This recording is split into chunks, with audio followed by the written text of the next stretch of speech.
피난 지시를 내렸습니다.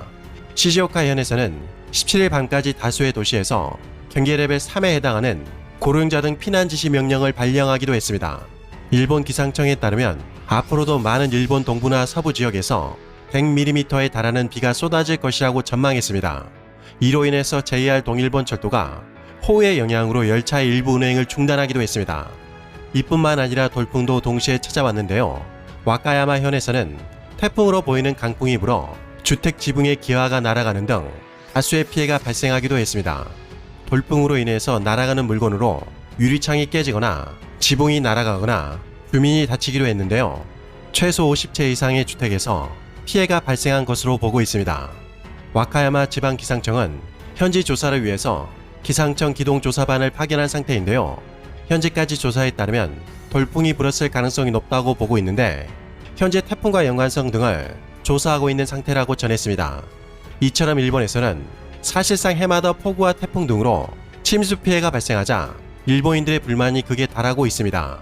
지난 2019년에도 막대한 침수 피해를 입었는데 이번 폭우와 태풍으로 인해서 또다시 막대한 피해를 입은 음식점 주인은 이렇게 한탄했습니다.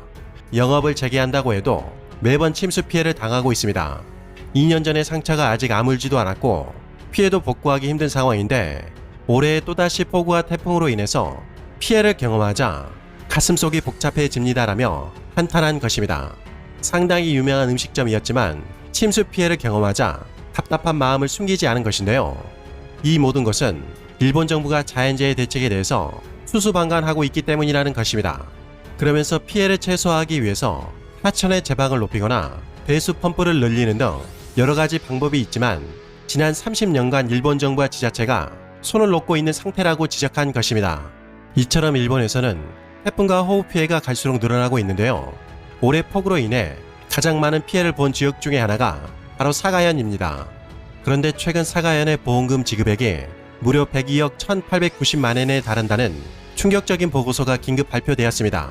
사가현에서만 원화로 1,100억 원에 달하는 엄청난 금액이 지불된 것인데요.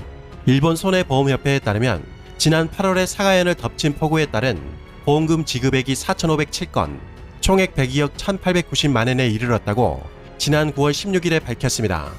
8월 11일부터 최근까지 호우 피해에 의한 보험금 지급 상황을 일본 손해보험협회와 외국 손해보험협회의 회원을 대상으로 조사해서 집계한 것인데요. 후쿠오카 현이나 그 예외의 지역과 함께 전체 합산한 사고 접수 건수는 22,293건으로 이 중에서 지급된 건수는 26,661건에 달합니다. 보험금 지급액 총액은 219억 3,523만엔으로 원화로 2,350억 원에 달했습니다. 보험을 가입한 사람 중에서 지난번 폭우로 인해서 피해를 입은 일본인들이 무려 2만 명이 넘는다는 것인데요. 보험을 가입하지 않은 일본인들까지 합치면 피해 금액은 훨씬 더 늘어날 것으로 보입니다.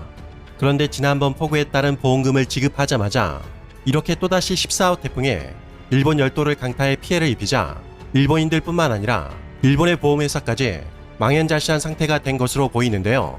사실 일본인들이 매우 우려하는 징크스가 있습니다. 정말 무서울 정도인데요.